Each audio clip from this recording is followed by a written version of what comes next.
The man pulled into the driveway after a long day, his shoulders tight from hours of work, his mind heavy with thoughts of rest. But before he could even open the car door he saw it. A bright paper taped crookedly to his front door. The bold red letters catching his eyes like a wound against the calm of the evening, and his heart sank because he already knew who it came from. His wife sat beside him, tired but calm, her eyes following his, and for a moment they both just stared at the paper in silence, neither moving, the stillness broken only by the quiet chirping of crickets in the bushes and the distant hum of a lawnmower shutting down the street. Slowly he pushed the car door open, the sound of it creaking too loud in the quiet neighborhood, and walked toward the door, each step heavier than the last, the heat of anger already crawling up his neck. He ripped the paper down without hesitation, the tape tearing harshly, and his eyes scanned the words, a fine, a ridiculous fine accusing them of breaking another petty rule. The kind of rules the HOA loved to invent. A claim that their trash bins had been left out longer than allowed, or that their shrubs had grown too high. Some nonsense that held no real weight but gave the board power to wave around like a sword. His hands trembled slightly as he read, his jaw tightening, his teeth grinding together, and finally he crumpled the paper into a ball. His voice sharp as he muttered that this was too much, that he had had enough of their nonsense. He turned to his wife, expecting her to match his anger, but she stood calmly on the porch, her face unreadable, her eyes steady as if the paper in his hands was nothing more than trash, and with a small movement she reached out, took it from him, and tossed it aside into the bin by the door, her voice low and calm as she said, "It is not worth your breath." Her calmness almost unsettled him, because while his blood boiled she stood like stone, unshaken, her lips pressing into a small smile that did not reach her eyes, and for a moment he wondered how she stayed so composed, how she could treat this like dust on the wind when he felt it burning inside him like fire. As he turned, his eyes caught movement across the street, and his breath froze in his chest. Karen stood there, the HOA president, the self-declared queen of the neighborhood, her arms folded tight across her chest, her chin lifted high, her narrow eyes locked directly on them. And though she said nothing, her glare carried all the weight of her arrogance, her lips curved into a smirk that seemed to say she had won, that she controlled this street, this house, their lives, that no matter what they did she would always find a way to remind them who held the power. The man clenched his fists, his shoulders tensed, his heart pounding harder with every second of her silent glare, and for a moment he imagined walking across the street, shouting, tearing down the smugness from her face. But his wife's hand touched his arm gently, grounding him, her calm voice breaking through his storm as she said, "Let her watch, let her think she has power, because the truth always shows in time." He swallowed hard, his eyes still locked on Karen's, refusing to look away, a silent battle across the street. And though no words were spoken the message was clear. This was not just about a fine. It was not just about trash bins or shrubs. This was war, and she was watching every step they took, waiting for them to bend, to break, to bow under her so-called rules. He finally turned and stepped inside, his wife closing the door behind them.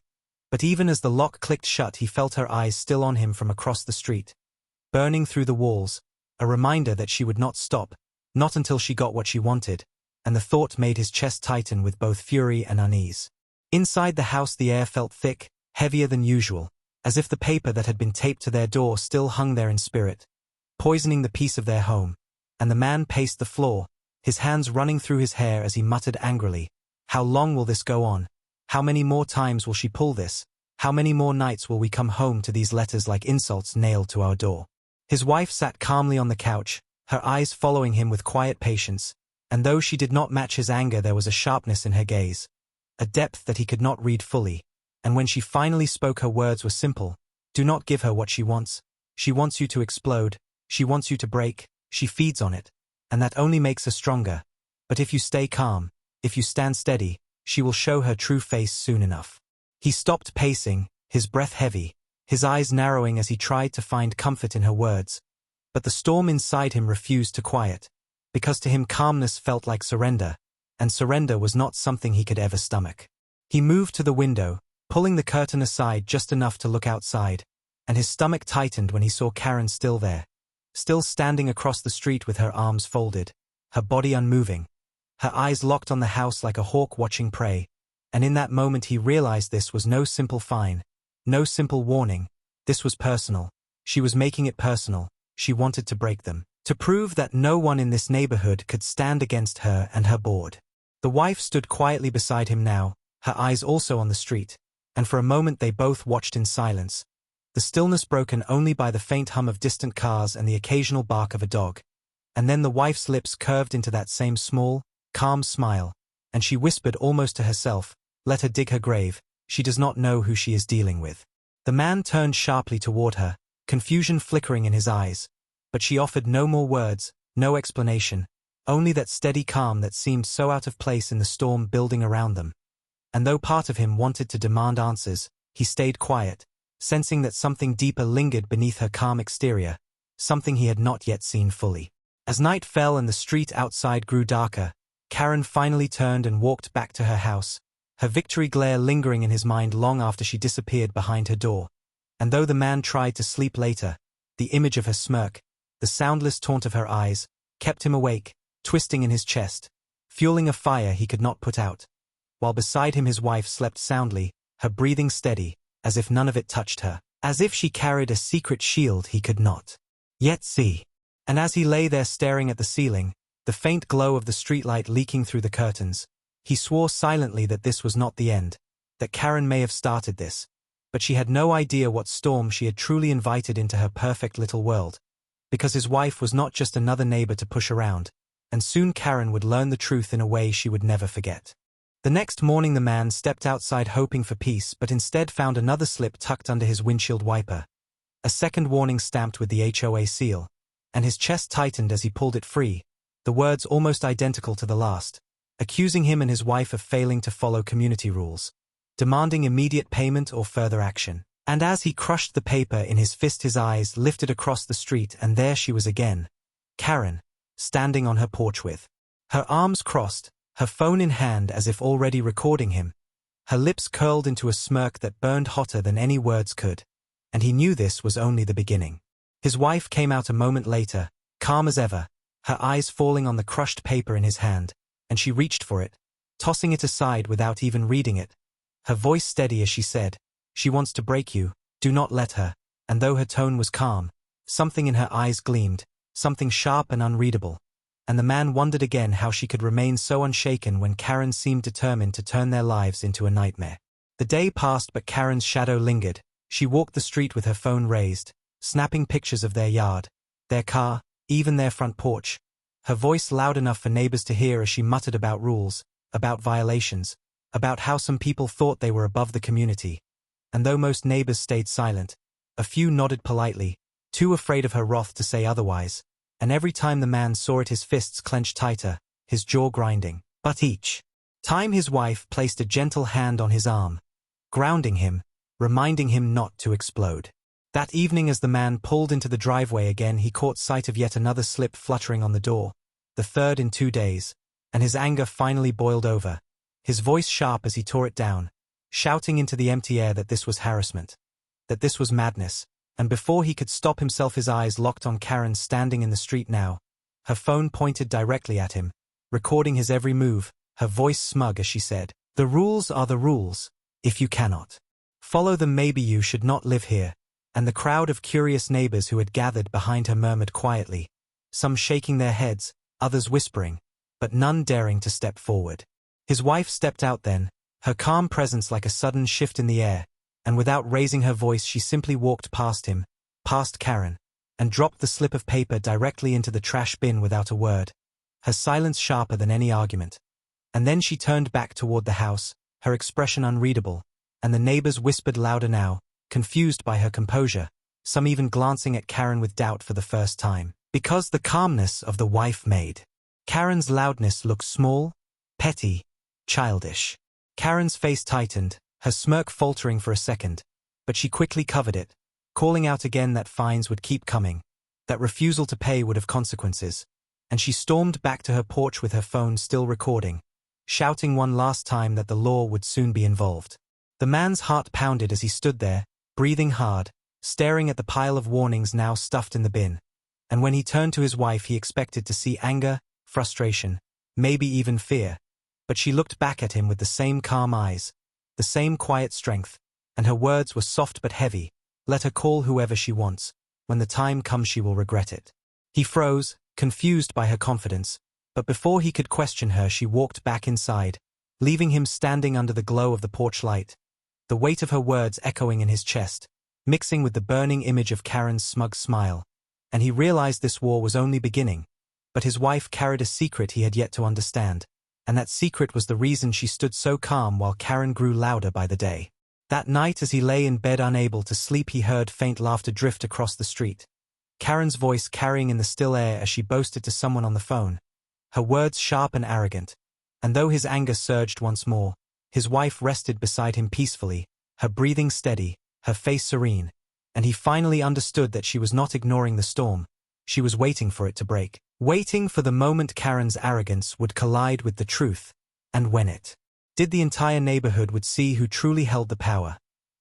The night of the HOA meeting arrived and the man felt the weight of it pressing down on him as he and his wife walked toward the clubhouse.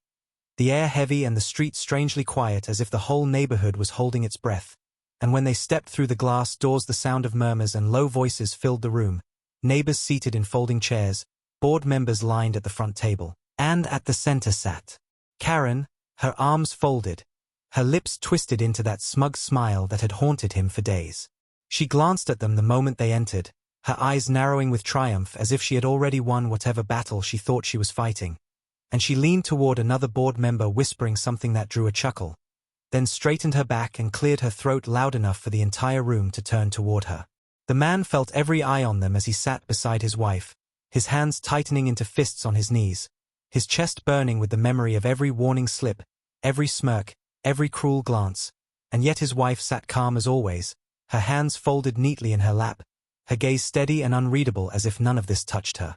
The meeting began with the usual talk of budgets and landscaping, but it was only a performance, a drawn-out act, because everyone knew why they were here, everyone was waiting for the explosion, and finally Karen slammed a file down on the table, her voice sharp and carrying through the room as she announced that some residents believed themselves above the rules. Some residents believed they did not have to follow the same standards as the rest of the community, and her eyes locked directly on the man's wife. A murmur ran through the crowd, neighbors shifting uncomfortably, some glancing away, some leaning forward, and Karen seized it, raising her voice louder, waving the papers in her hand, saying that repeated violations had been ignored, fines unpaid, warnings tossed aside, and that if this continued she would have no choice but to bring the law into it. The man felt his chest explode with anger, his body leaning forward, ready to shout, ready to tear through her lies. But before he could rise his wife's hand pressed gently against his arm, steady and calm, and he froze, his eyes darting to her face. But she only shook her head once, her calmness so firm it silenced him completely. Karen continued, her words dripping with venom as she called his wife a threat to the community, a bad example, someone who thought she was untouchable, and she promised in front of everyone that action would be taken, that she would make sure the law knocked on their door, and when she finished she sat back in her chair with a satisfied smirk, the silence in the room heavy as if her words were final. The man's chest pounded with fury, his eyes sweeping the room, looking for support, but the neighbors stayed quiet, their eyes flicking between Karen and his wife, too afraid to speak, too conditioned by the board's grip, and the silence felt like betrayal, a silence that let Karen's poison spread unchecked. Yet when he looked at his wife he found no anger, no fear, only that same calm gaze, her lips pressing into a small line, and she finally spoke, not loud, not sharp, but steady, a single sentence that carried through the room like a knife through glass: "We will not be bullied." The words hung there, cutting through the air, and for a moment Karen's smirk faltered, her eyes narrowing. But she quickly forced a laugh, mocking, waving a hand dismissively as if the words meant nothing. And she ended the meeting with a final declaration: "If you will not pay, then the police will handle it."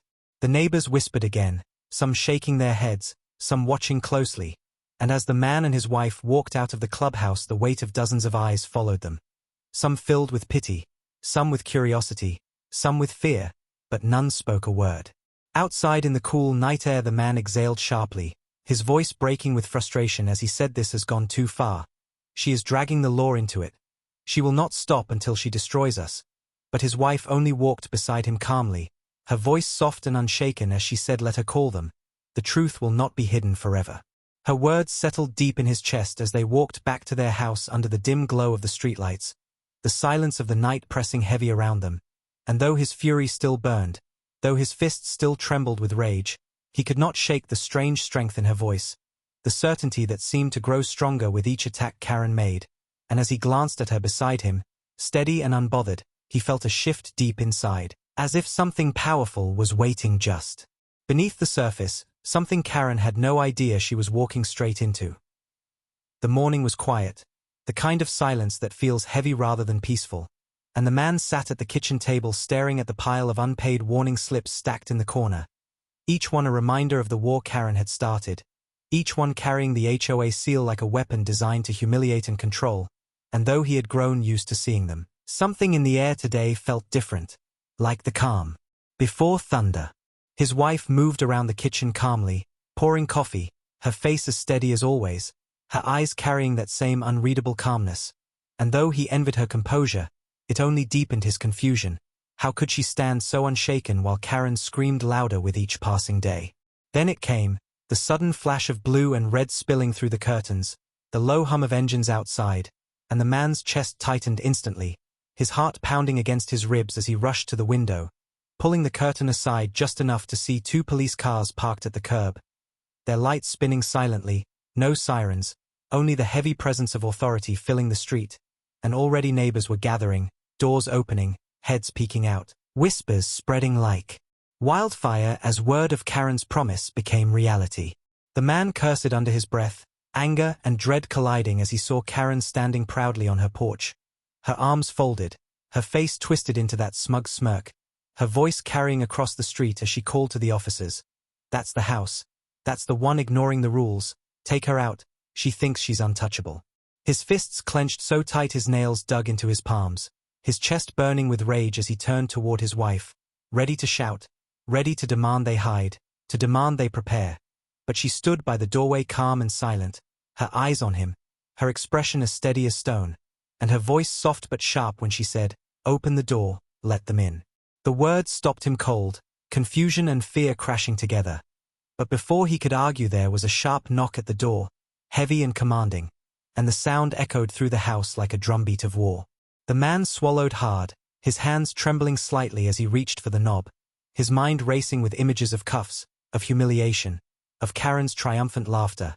But his wife stepped forward, placing a hand gently on his arm, steadying him, her calm gaze never faltering as she said, "Trust me."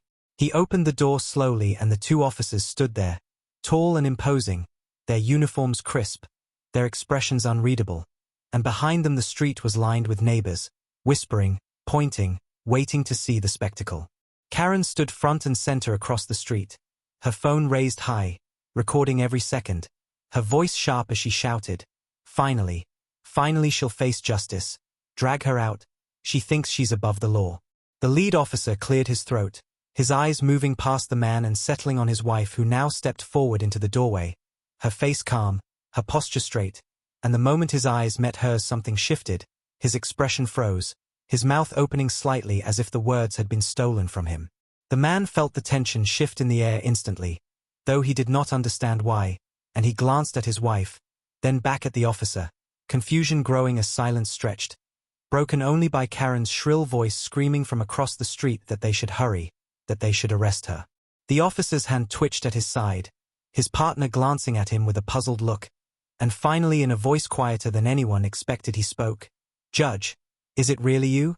Gasps rippled through the crowd, neighbors leaning forward, eyes widening, whispers turning into stunned silence, and the man's mouth fell open as he looked at his wife, who gave the faintest nod, her calm expression unchanged as if this moment had been expected all along.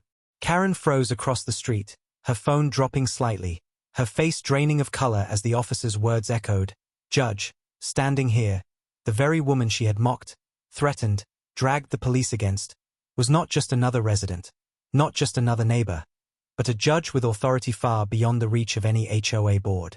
The silence was thick now, heavier than the flashing lights, heavier than the eyes of the entire street, and the man felt his chest fill with a strange mix of shock, pride, and relief as he realized the truth his wife had carried all along, the reason for her calmness, the reason for her quiet strength, the secret she had let Karen march straight into without a single warning.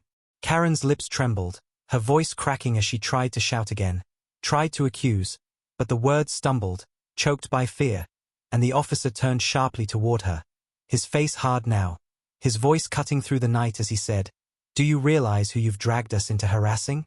The neighbors gasped louder, heads turning, eyes fixed on Karen as her face crumpled, her smirk gone, replaced by the wide-eyed look of someone realizing they had gone too far. Far beyond the line they thought they controlled. And for the first time since this began, it was Karen who looked small, Karen who looked cornered. The man stood beside his wife, his anger cooling into something deeper, stronger, as he watched the entire street shift before his eyes. The power, the fear, the control that Karen had wielded for so long crumbling in a single moment, undone not by shouting, not by fighting, but by the quiet truth his wife had carried all along. And as the officers stepped back, nodding respectfully to his wife, as the neighbors whispered in awe, as Karen stumbled back toward her porch in silence, the man knew the war was far from over, but the tide had turned, and now everyone knew the one truth that Karen could never erase, the truth that would haunt her every step from this night forward. She had tried to drag a judge through the mud, and the entire neighborhood had seen her fail. The silence outside the man's house hung heavy after the officer spoke the word judge, the flashing lights painting the street in red and blue, neighbors frozen where they stood, eyes wide as if they could not believe what they had just heard. And in the middle of it all Karen stood on her porch trembling, her phone still raised weakly in her hand though she had stopped recording, her smirk gone, her face pale as her lips moved without sound, trying to form words but failing as every pair of eyes in the street shifted from her to the calm figure standing in the doorway.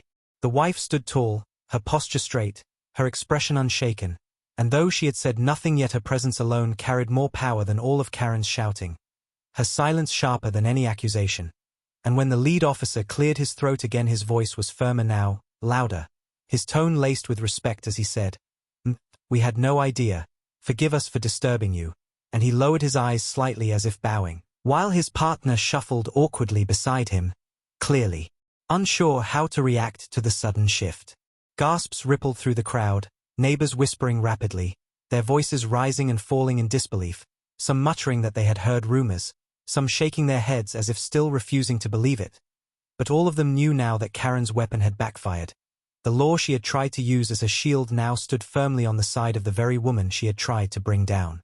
The man stood beside his wife, his chest swelling with pride and relief, his anger cooling into something colder and stronger, because he saw in that moment how completely the tide had turned, how powerless Karen had become, and he knew she felt it too, her face twitching as she forced out a laugh, brittle and hollow, her voice cracking as she tried to shout that it did not matter who his wife was, rules were rules, no one was above them. But her words sounded weak, desperate, and the neighbors, who once nodded along to her authority now shifted uncomfortably, some even shaking their heads, others muttering under their breath that she had gone too far this time. The officer turned on her sharply, his voice stern, cutting through the air as he said, "Do you realize the seriousness of what you've done? Filing repeated false complaints, wasting police resources, harassing a sitting judge. Do you understand how serious that is?" And the crowd gasped again, their whispers turning louder, their eyes now hard on Karen, and her body stiffened as she stammered, I didn't know, I was only enforcing community rules. I didn't mean any harm." But her excuses rang hollow in the heavy silence. The wife finally stepped forward, her calm voice carrying easily through the night, firm yet measured. "This harassment ends tonight. There will be no more warnings, no more fines, no more intimidation," and every word cut through Karen's trembling protests like a knife, silencing her completely, because for the first time Karen's voice carried no power, no control, only fear. Neighbors leaned closer to one another, their whispers growing bolder now, some even smiling faintly as if enjoying seeing the self-proclaimed queen stripped of her crown. And though no one spoke directly against her yet, the shift was undeniable. The board's power had cracked, and Karen stood alone in the wreckage of her own arrogance. The officers nodded once more toward the wife, their respect clear, and without another word they returned to their cars, the flashing lights fading as they drove off, leaving the street in a heavy silence broken only by the sound of Karen's shaky breath as she stumbled backward toward her porch. The man watched her, his chest rising steady, his eyes unblinking, and in that moment he saw her as she truly was, not a ruler, not an untouchable force, but a woman caught in her own trap, trembling under the weight of a truth she had never expected. His wife placed a gentle hand on his arm, guiding him back inside, and as the door closed behind them the whispers outside grew louder, neighbors murmuring, some mocking Karen quietly, others marveling at the revelation. And for the first time since the war began the man felt the weight lift from his shoulders, replaced by the certainty that Karen's reign was broken, and that the next moves would no longer be hers to make but his wife's. And those moves would end this battle once and for all. The next morning the street was not the same. The man noticed it the moment he stepped outside to fetch the newspaper. The usual quiet greetings of neighbors were replaced with whispers that died the moment he came into view, and pairs of eyes followed him from porches and driveways, some filled with curiosity, some with respect, and a few with the kind of nervous or reserved for people suddenly revealed to be more than they seemed. And he knew it was not him they were staring at but the woman. Inside his home, the wife who had stood calmly the night before while police lights painted the street and Karen's smirk collapsed into fear. The man bent to pick up the paper and felt the weight of silence pressing against his back, and when he straightened he saw Karen standing on her porch again. But gone was the proud posture. Gone was the phone held high like a weapon. Now she looked smaller. Her arms folded tight across her chest, not in arrogance but in defense, her face pale and strained, her eyes darting nervously between the houses around her as neighbors whispered openly, their voices no longer carrying blind agreement but sharp doubt, the kind of doubt that spreads like fire and consumes authority from the inside out. As the day passed the man saw the change grow, neighbors walking in pairs down the street, stopping at corners to murmur, pointing toward Karen's house, some shaking their heads, some laughing quietly, and though no one came directly to him, he felt the shift in the air, the board's power crumbling, Karen's grip slipping with every word spoken behind her back, and it filled him with a quiet satisfaction that burned hotter than any shout. By afternoon a group of neighbors gathered near the mailbox cluster, their voices carrying clearly this time, no longer whispers but sharp questions. Why did she call the police over trash bins? Why did she drag officers to the house of a judge? What right did she have to humiliate them all in front of outsiders? And though Karen stormed out to defend herself, her voice loud and shrill, the words did not land the same. They bounced off. Her audience no longer obedient but skeptical. Their faces hard, their eyes narrowed, and for the first time she found herself talking to a crowd that no longer feared her. The man watched from his porch, his arms crossed, his eyes steady, and beside him his wife stood calm as ever, her gaze unreadable, and when he glanced at her he expected pride or triumph. But her face carried only that same calm certainty, as if all of this had been inevitable. As if she had known from the beginning that Karen would destroy herself. As evening fell Karen grew desperate, storming from house to house, knocking on doors, her voice rising as she tried to rally support, insisting that the board still had authority, that fines must be respected, that rules must be enforced.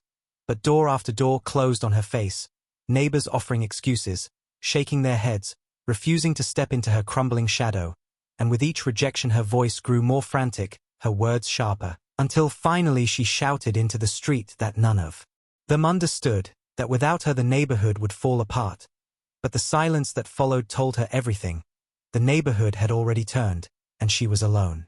That night the man sat on his porch with his wife, the cool air brushing against them as the street lay quiet, and he felt a peace he had not felt in weeks, not because the war was finished, but because the tide had shifted so completely that the ending was already written. And he looked at his wife beside him, her calm face lit by the soft glow of the porch light, and he whispered softly, you knew all along," and she turned her head slightly toward him, her lips curving into the faintest smile, and she said only, "Some lessons must be learned the hard way." Across the street Karen's lights flickered late into the night, her silhouette pacing in frantic circles, her figure small against the curtain, and the man watched silently, his anger cooled into something deeper, sharper, because now it was no longer about survival, it was about consequence, and he knew Karen's reckoning was only just beginning. The following week the change inside the neighborhood grew stronger, no longer just whispers or side glances but clear signs that Karen's grip was slipping away, and the man noticed it first when he passed the clubhouse one afternoon and saw only 2 cars in the lot where usually the entire HOA board would gather.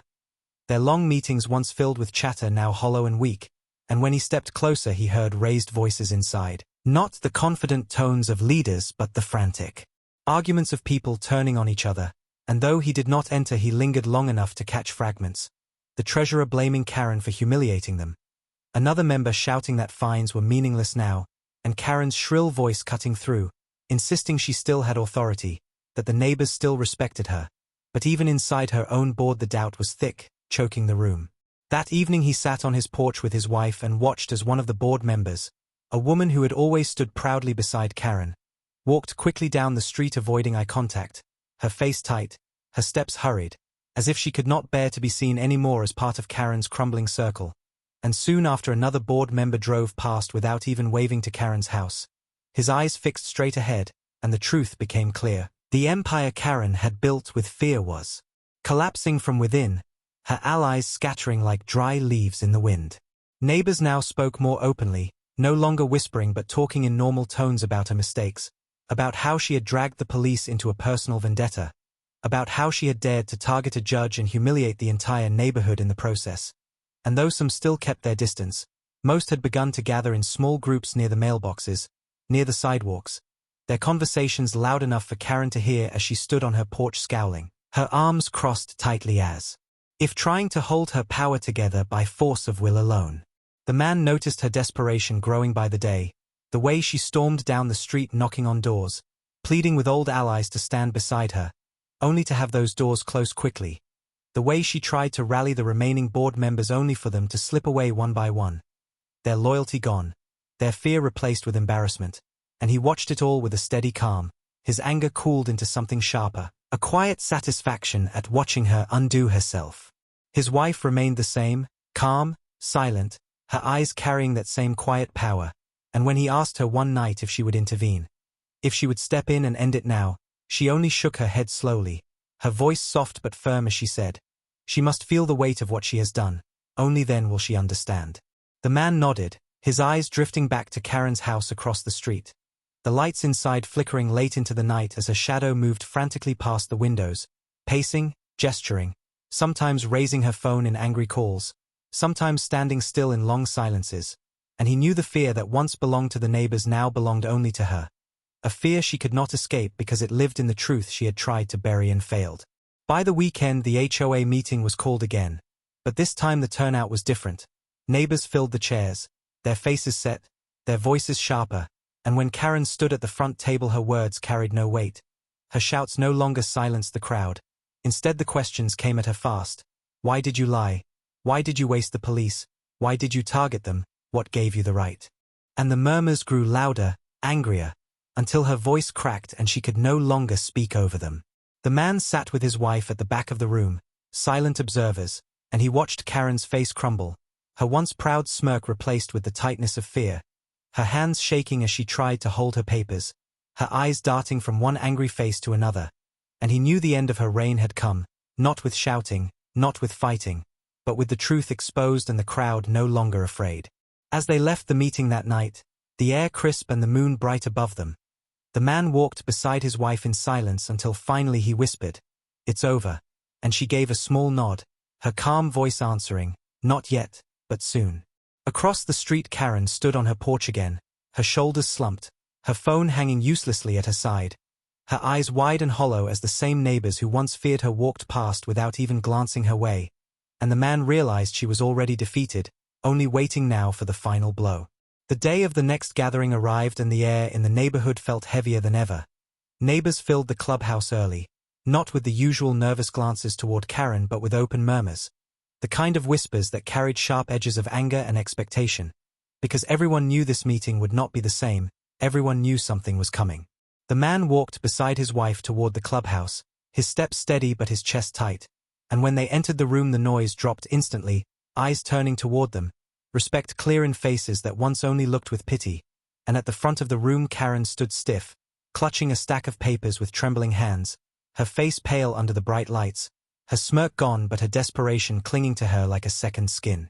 She began speaking quickly, her words fast and frantic, claiming again that fines were necessary, that rules protected the community, that without the board the neighborhood would fall into chaos, but her voice cracked under the weight of the crowd's silence, and every sentence only made the restless murmurs grow louder, the frustration in the room boiling. Finally a voice rose from the back, sharp and clear, asking why she had dragged police into a personal grudge, why she had targeted one family so obsessively, and another voice followed, demanding to know what gave her the right to waste everyone's time and money. And soon the room buzzed with questions. Voices layered one over another until Karen's shrill protests were drowned out completely. The man sat silent, his eyes locked on his wife, and when she rose slowly from her seat the room fell quiet as if commanded, every head turning toward her, and even Karen froze mid-sentence, her lips parted, her body stiff as fear flickered across her face. The wife walked calmly to the front, her step steady, her posture tall, and when she stood before the crowd she did not shout. She did not wave papers. She simply looked at them with the same calm strength she had shown from the beginning, and her voice carried steady and clear. I have stayed silent long enough, but it is time the truth is spoken. The room leaned forward as she continued, her words sharp but measured. She explained how the fines had been false, how the harassment had been personal, how the police had been dragged into a petty vendetta, and then her eyes shifted to Karen, pinning her in place as she said, "The law is not your tool, power is not your toy, and rules are not weapons to break the very people you claim to protect." Gasps moved through the crowd, neighbors nodding, some clapping softly before the sound grew louder, a wave of agreement rolling through the room, and Karen's face twisted, her protest stuttering, her hands shaking as she tried to raise her voice but found it drowned beneath the support rising for the calm woman standing before them. Then came the final blow. The wife pulled a letter from her bag, official, sealed, and she laid it on the table before the board. Her voice still calm but sharper now as she said, "I am not only your neighbor, I am a sitting judge in this district, and what I have seen here is abuse of authority, manipulation of rules, and harassment of residents, and this ends now." The room erupted, neighbors gasping, voices rising, some cheering openly, and Karen stumbled backward, her papers falling from her hands as her eyes darted desperately around the room for support. But none came. The board members sat silent, pale, some with their eyes lowered in shame, others openly glaring at her for dragging them into ruin, and the crowd's energy grew louder, stronger, as if years of fear had cracked all at once. The man felt his chest swell with pride as he watched his wife stand tall, not with anger but with undeniable authority, her calmness breaking Karen's power more completely than rage ever could, and he knew this moment was the end of the battle. Karen's lips trembled as she tried to shout, tried to claim lies, but her voice was lost in the rising chorus of neighbors now openly demanding her resignation, openly calling for the board to be replaced. And as she stumbled toward the door her eyes locked once more on the wife, wide with disbelief, with humiliation, with the crushing realization that she had been undone by the very person she thought she could bully. When the meeting ended the neighbors gathered around the man and his wife, their voices filled with gratitude, some shaking their hands, others apologizing for their silence before, and though his wife accepted their words with her usual calmness, her eyes carried a sharp reminder.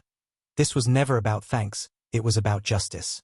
That night as they walked back home under the cool night sky the man glanced at her, his voice low, "You ended it tonight," and she looked at him with that same faint smile, her words steady, "I only revealed the truth, she destroyed herself." Across the street Karen's house sat dark, the porch empty, no smirk waiting, no phone raised, only silence, the kind of silence that comes when power is gone, and the man knew she would never hold the street again.